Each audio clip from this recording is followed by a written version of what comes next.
அன்பிற்குள்ளே ஸ்ரீ குபேர கணபதி அருளாசியுடன் நீலமேக சுவாமி அணுக்குவதுடன் இப்போது நாம் காணவிருப்பது ஒவ்வொரு நட்சத்திரத்திலையும் உள்ள செய்யும் சுப காரியங்கள். இப்போ 27 நட்சத்திரம் இருக்குது. 27 நட்சத்திரத்துலேயும் ஒவ்வொரு நட்சத்திரத்துக்கும் என்னென்ன செய்யலாம், அந்த சுப காரியங்கள் என்ன செய்யலாம் அப்படிங்கிறத இப்போ பார்க்க போகிறோம். முதல்ல பார்க்குறது வந்து அஸ்வினி நட்சத்திரம். அஸ்வினி நட்சத்திரத்தில் வந்து விவாகம் செய்ய, அதாவது திருமணம் முடிக்க, புதுமனை புக, வித்யா ஆரம்பம் செய்ய,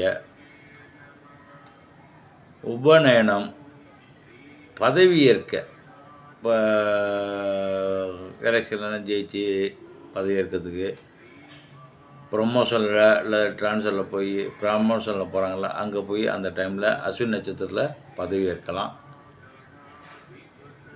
தானியம் வாங்க, நெல், அரிசி, விதை, இதேமாரி தானியம் வாங்கிறதுக்கு, வாகனம், வண்டி, ஸ்கூட்ரு, பைக்கு, கார் வாங்கிறதுக்கு அஸ்வினி நட்சத்திரம் சிறந்ததாக இருக்குது.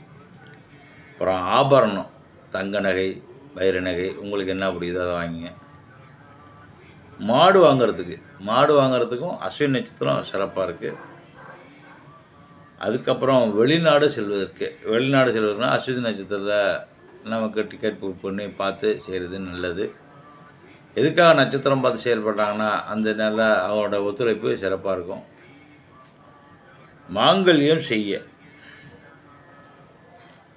திருமணம் நிச்சயமாகி மாங்கல்யம் செய்கிறதுக்கு அஸ்வினி நட்சத்திரம் பார்த்து நீங்கள் அந்த நேரத்தில் நகை கடை போய் மாங்கல்யம் ஆர்டர் கொடுக்கலாம். அதேமாரி வாங்குறப்பையும் அந்த நட்சத்திரம் இருக்கான்னு பார்த்து அதேமாரி வாங்கலாம். கொடுக்குறப்பையும் சரி, வாங்குறப்பையும் சரி, அது தகுந்த அளவுக்குனா. பும்சவனம், அப்புறம் சாந்தி முகூர்த்தத்துக்கு அடுத்தது வந்து விதை விதைக்க, விவசாயத்தில் வந்து விதை விதைக்கிறோன்னா அஸ்வினி நட்சத்திரத்தில் செய்யலாம். வியாதியஸ்தர்கள், இப்போ ஒரு ஆஸ்பத்திரி போகிறதுனா கூட வியாதியஸ்தர் அதுக்கு நம்ம உடம்பு குணமாகனு சொல்லிட்டு அஸ்வினி நட்சத்திரம் அந்த டைம் ஒரு நாள் இருக்கும், இல்லை 9 மணி நேரம் இருக்கும். அந்த டைமில் டாக்டர்கிட்ட பார்த்துவாங்க. காலையா மாலையான்னு பார்த்துட்டு டாக்டரை பார்த்து அந்த டைமில் டாக்டரை பாருங்க. அதேமாரி மருந்து உண்றதுக்கு அந்த டைமில் மருந்து சாப்பிட்டா வியாதிகள் குணமாகும். இதுதான் வந்து அஸ்வினி நட்சத்திரோட செயல்படக்கூடிய சுப காரியங்கள். இதெல்லாம் செய்யலாங்கிறது முன்னோர்கள் சொன்ன ஐதீகத்தின்படி இப்படி இருக்குது, பஞ்சாங்கத்தின்படி. அதனால் அஸ்வினி நட்சத்திரம் இவ்வளோ சிறப்பாக இருக்குங்கிறத எல்லாம் உள்ள இறைவனுடைய அருளாசின்படி உங்களுக்கு தெரிவித்துக் கொள்கிறேன். காணொலியை பிடிச்சிருந்தால் சப்ஸ்கிரைப் பண்ணுங்கள். வாழ்க வளமுடன். திருச்சி தம்பரம்.